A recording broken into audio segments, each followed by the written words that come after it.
삶으로 가르치신 교훈 지난주 금요일 날 심야기도까지 9번에 걸쳐서 했고요.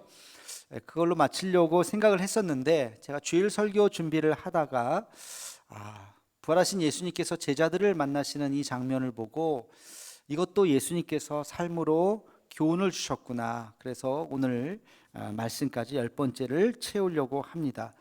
그동안 9번에 걸쳐서 말씀을 드렸는데 여러분 제목만이라도 다 참석하신 분들 물론 계시겠지만 한 번, 두 번밖에 참석하지 못하신 분들을 위해서 유튜브 영상에는 다 있습니다. 남아 있습니다.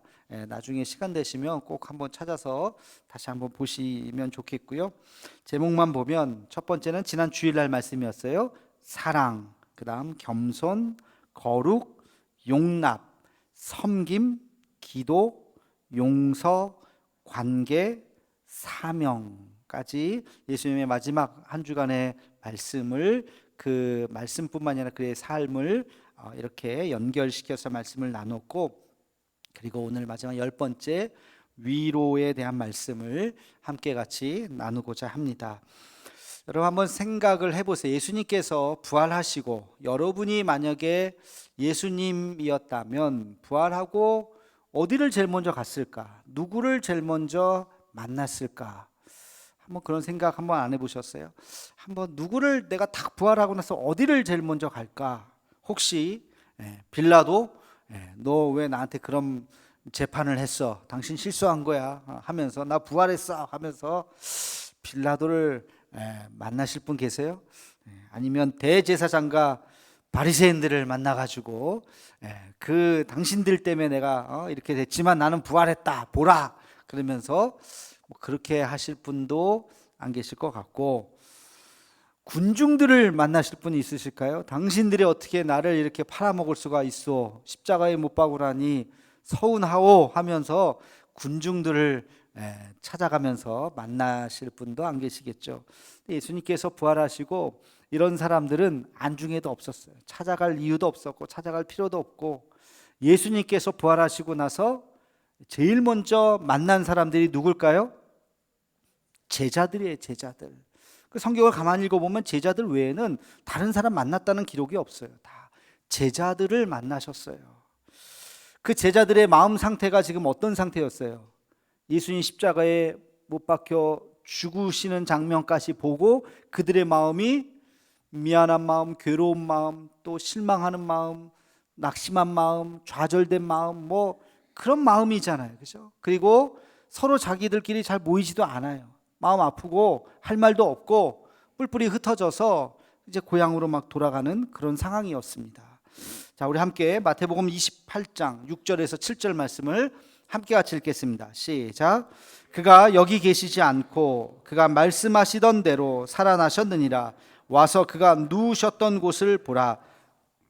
또 빨리 가서 그의 제자들에게 이르되 죽은 자 가운데서 살아나셨고 너희보다 먼저 갈릴리로 가시나니 거기서 너희가 배우리라 하라. 보라, 내가 너희에게 일렀느니라 하거늘. 아멘. 예수님의 그 무덤, 누우셨던 곳에 안식일 날은 움직일 수가 없었으니까, 안식일 날은 일을 하면 안 되죠. 걷는 것도 일이었기 때문에 가만히 있다가 안식일이 끝나자마자, 유대인들은 토요일이 안식일이잖아요. 안식일이 끝나자마자 주일이 되자마자 간 거예요. 가서 무덤에 갔는데 무덤 문이 열려 있네. 그리고 희한하다, 무덤 이 큰 돌을 누가 열었을까 하고 들어가 봤더니 한 사람이 있었는데 그 사람이 바로 천사였어요. 2명의 천사가 있었습니다. 그러면서 하시는 말씀이 뭐예요? 그가 죽은 자 가운데 살아나셨다. 시체가 없어요. 옷만 있는 거예요.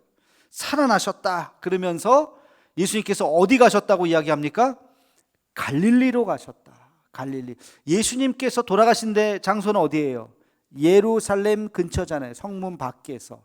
성문 안에서는 사형 집행을 할 수 없었기 때문에 사형 집행은 성문 밖에 있는 골고다 언덕이라는 곳에서 십자가에 못 박혀 죽으셨어요.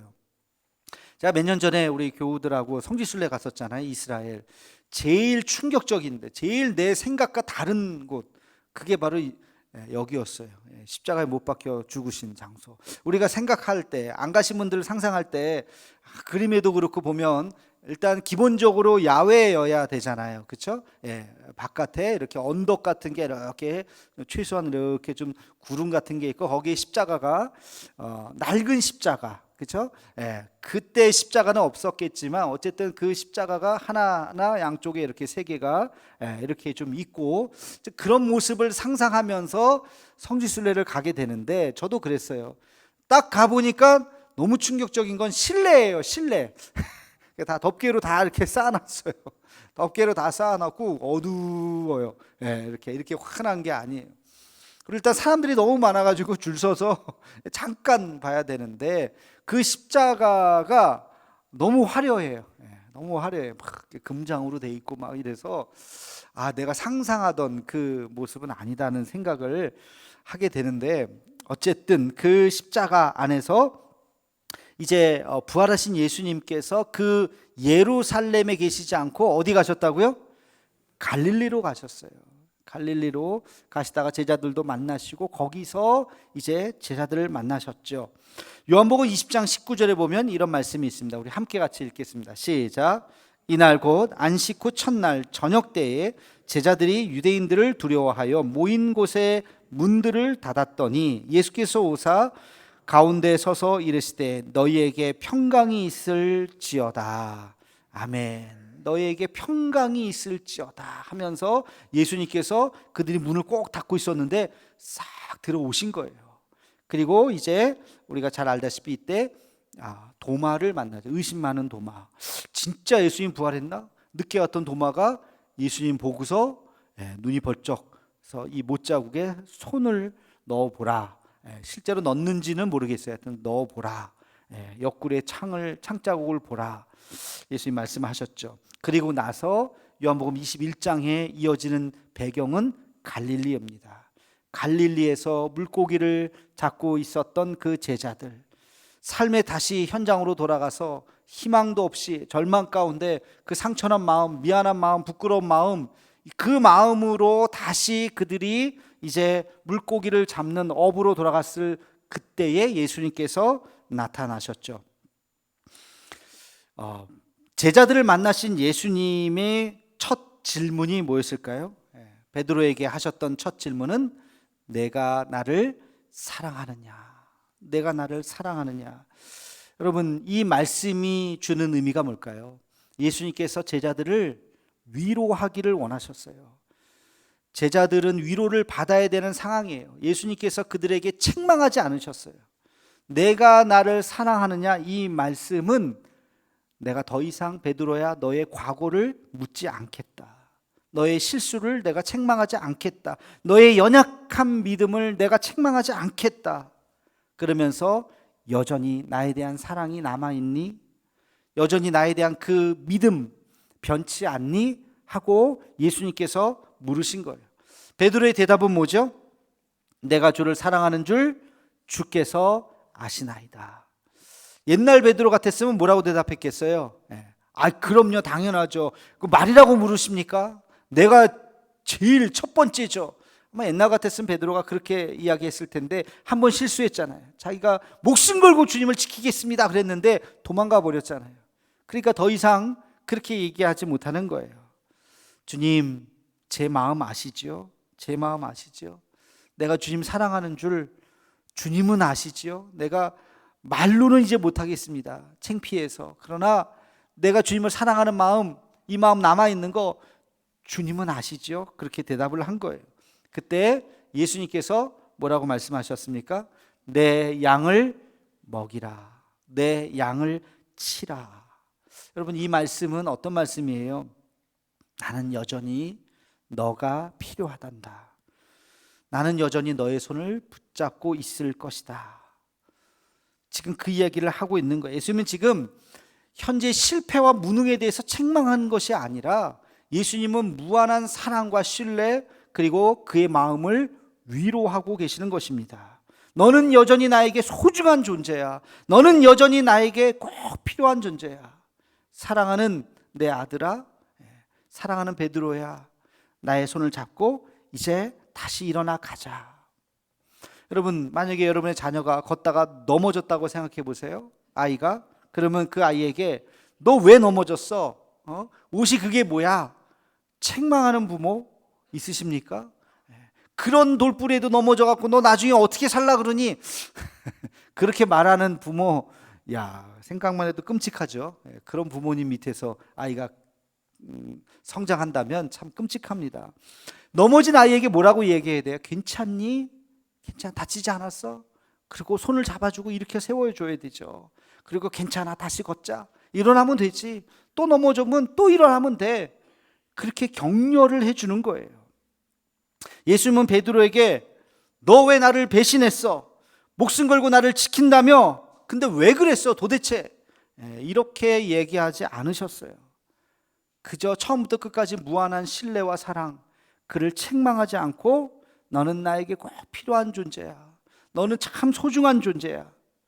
내가 너 다시 사랑하는 거 알지? 나와 함께 다시 가자 라고 그의 손을 붙잡아 주신 것입니다. 주님께서는, 부활하신 주님께서는 오늘 우리에게도 그렇게 말씀하고 계세요. 주님은 어떤 하나님이시라고요? 위로의 하나님, 위로의 하나님. 여러분의 그 형편과 처지가 어떨지라도, 힘들고 연약하고 상처나고 마음속에 많은 아픔이 있을다 할지라도 하나님께서는 여러분을 위로해 주시고 격려해 주시고 그 마음을 품어주시는 줄로 믿습니다. 자녀들이 부모님에게 제일 듣고 싶은 말이 뭔지 아세요? 뭘 것 같아요? 자녀들이 부모님에게 제일 듣고 싶은 말, 사랑해 라는 말이에요. 사랑해. 사랑한다 아들아, 사랑한다 딸아 하는 사랑해라는 말. 그 다음 말이 뭘까요? 또 듣고 싶은 말이 잘했어, 또는 잘하고 있어, 잘하고 있다, 잘하고 있어, 잘했어. 격려의 말. 그 다음에 듣고 싶은 말이 뭘까요?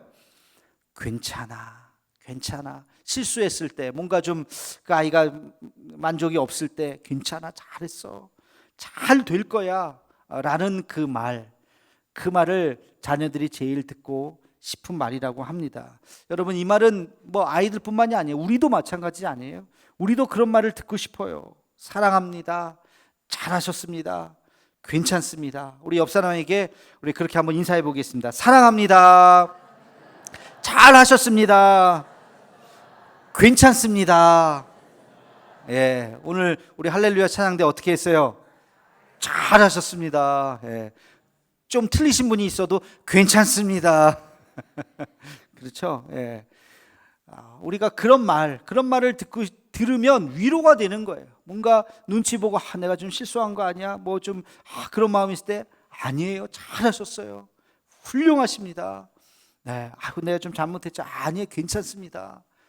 그 말들, 그거 자녀들만이 아니라 지금 예수님께서 베드로에게 다가가서 지금 그 말씀을 하고 있는 거예요. 베드로가 얼마나 미안하겠어요. 예수님 배반했죠, 도망갔죠. 그 미안한 마음과 그리고 그 예수님의 십자가에 못 박힌 그 앞으로 어떻게 살아야지 별의별 고민과 그 상황 속에서 예수님께서 찾아가셔서 괜찮아, 여전히 나 사랑하지? 나도 너 여전히 사랑해, 나와 함께 하자, 내 손 붙잡자. 예수님께서 지금 위로해 주고 계시는 것입니다. 그 위로의 주님께서 여러분의 마음, 상처난 마음, 아픈 마음 동일한 마음으로 위로해 주실 줄로 믿습니다. 우리가 한 가지 더 오늘 말씀을 통해서 기억해야 되는 것이 있어요. 오늘 말씀의 배경을 보면 물고기를 잡는 상황이었어요. 근데 물고기를 잡았어요? 못 잡았어요? 못 잡았어요. 밤새도록 그물질을 했는데 물고기를 못 잡았어요. 근데 예수님께서 나타나셔서 하시는 말씀이 오른쪽으로 그물을 던져라. 그 이야기를 듣고 그들이 그물을 던졌는데 어마어마한 물고기가 잡힌 거예요. 그때 다시 저 사람이 누구냐고 봤더니 예수님이시다, 누가 소리를 치는 거죠. 깜짝 놀랐어요. 부활하신 예수님이라는 이야기를 듣긴 들었는데 진짜 내 눈앞에 나타나다니, 베드로가 우통을 벗고 있다가, 역시 베드로는 우통을 이렇게 늘 벗고 있는 사람인 것 같아요. 옷을 입고 물속에 빠져서 예수님 앞에 막 달려가지 않습니까? 여러분, 이 장면에서 우리에게 주는 메시지가 뭘까요? 나 없이 너희가 할 수 있는 일은 아무것도 없다. 나 없이 너희가 할 수 있는 일은 아무것도 없다. 제자들이 밤새도록 물고기를 잡으려고 그랬지만 한 마리도 못 잡았어요. 여러분, 어쩌면 우리의 인생이, 주님이 함께하지 않는 우리의 인생은 헛된 수고일 뿐일지도 모르겠습니다. 애는 씁니다. 열심히 노력은 합니다. 근데 헛방이에요. 헛방. 아무것도 없어요. 그러나 나와 함께 한다면 너희는 어마어마한 일을 할 수 있다. 예수님께서 지금 그 이야기를 보여주시는 거예요. 나와 함께 한다면 너희는 놀라운 일을 할 수 있다. 그 말씀 한마디에, 오른편으로 가서 그물을 던져라, 그 한마디에 숫자까지 나와요. 몇 마리 잡았어요, 물고기를? 153마리. 11절에 보면 153마리라. 그 마리 숫자까지 써놨어요. 어마어마한 물고기를 잡은 거예요. 근데 그 장면이 바로 요한복음에 예수님께서 하셨던 말씀 그대로입니다. 요한복음 15장 5절 말씀을 함께 읽겠습니다. 시작. 나는 포도나무요 너희는 가지라. 그가 내 안에 내가 그 안에 거하면 사람이 열매를 많이 맺나니 나를 떠나서는 너희가 아무것도 할 수 없음이라. 아멘. 포도나무의 비유를 말씀하시면서 너희가 내 안에 거하면 어마어마한 열매를 맺을 수 있지만, 그러나 내 안에 거하지 않으면 아무것도 할 수 없어. 지금 이 말씀이 떠오르는 장면이에요. 주님과 함께 할 때 그들은 위대한 일을 할 수 있습니다. 부활하신 예수님을 만나서 그들은 정말 위대한 사도가 되었어요. 역사에 남는 위대한 사도가 되었어요. 그러나 부활하신 주님을 만나기 전에 그들의 삶은 텅 빈 그들의 삶이었던 것입니다. 아무것도 아니었어요. 오늘 새벽 말씀이 바로 그 말씀입니다. 요약을 간단하게 해드리면 그들의 과거는 부끄러운 과거였어요. 예수님을 따라다녔던 과거는 말할 수 없는, 사람들에게 나 예수님의 제자였어 이 말을 말하지도 못해요. 붙잡힐까 봐 부끄러워서 말하지도 못했던 과거가 부활하신 예수님을 만나고 나서 그들의 과거는 영광의 과거가 되었던 거예요. 나 주님의 제자야. 나 함께했어. 주님께서 나와 함께 하실 때 이런 말씀을 하셨어. 과거가 변했습니다. 또 부활하신 예수님을 만나니까 현재가 변했어요. 절망과 좌절의 현실의 모습이 소망으로 바뀌었습니다. 용기가 납니다. 능력으로 바뀌었습니다. 그리고 그들의 미래가 바뀐 거예요. 부활하신 예수님을 만나지 못했던 그들의 미래는 뭐예요? 그냥 다시 본업으로 돌아가서 물고기나 잡고 그냥 자기 일 하면서 마음의 상처를 입은 채로 그냥 그 아픔 속에서 살아가는 별 볼 일 없는 그런 인생으로 남았을 뻔했죠. 그러나 부활하신 예수님을 만난 이후에 그들의 삶은 완전히 바뀌었습니다. 위대한 사도가 되었어요. 예루살렘과 온 유대와 사마리아를 벗어나서 모든 제자들이 다 열방으로 흩어져서 주의 복음을 증거하다가 위대한 사도로 순교를 당하게 되었던 것입니다. 그들의 미래의 꿈과 비전이 생기게 되었던 거예요. 이게 오늘 새벽 말씀의 요약인데요. 여러분, 부활하신 예수님을 만나면 우리에게 능력이 생기는 줄로 믿습니다. 갈멜산에서 불로 심판하신 누구의 하나님? 엘리야의 하나님. 나병 환자 나아만을 낫게 하신 누구의 하나님? 엘리사의 하나님. 히스기야의 생명을 기도로 연장시켜준 누구의 하나님? 이사야의 하나님. 사자굴에 던졌어도 사자의 입을 막으신 누구의 하나님? 다니엘의 하나님. 그 능력의 하나님, 그 하나님께서 부활하셔서 예수 그리스도의 능력으로 오늘 우리와 함께 해주시는 줄로 믿습니다. 주님이 우리와 함께 하신다면 여러분도 그 능력을 얻을 수가 있어요. 지금의 이 절망과 좌절과 할 수 없어 그냥 의기소침해져 있고 그냥 그대로 살아가는 인생이 아니라 주님이 나와 함께 하신다면 그 부활의 소망으로 우리 미래가 달라지고 우리의 소망이 달라질 줄로 믿습니다. 부활의 주님께서 우리를 위로하시고 위로의 하나님으로 다가오시고 부활의 주님께서 우리에게 능력을 주시고 능력의 하나님으로 다가오시는 이 부활의 아침이 되기를 주의 이름으로 축원합니다. 기도하겠습니다.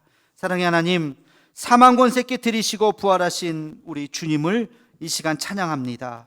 부활의 주님께서 다른 데 가지 않고 좌절과 절망에 빠진 제자들을 만나셔서 그들을 위로해 주시고 그들에게 놀라운 능력을 주셨습니다. 그 주님이 오늘 우리에게 세임 주시고 우리의 마음을 위로하사 하나님, 남은 우리의 인생이 하나님 안에서 위대해지는 역사가 있게 하여 주시옵소서.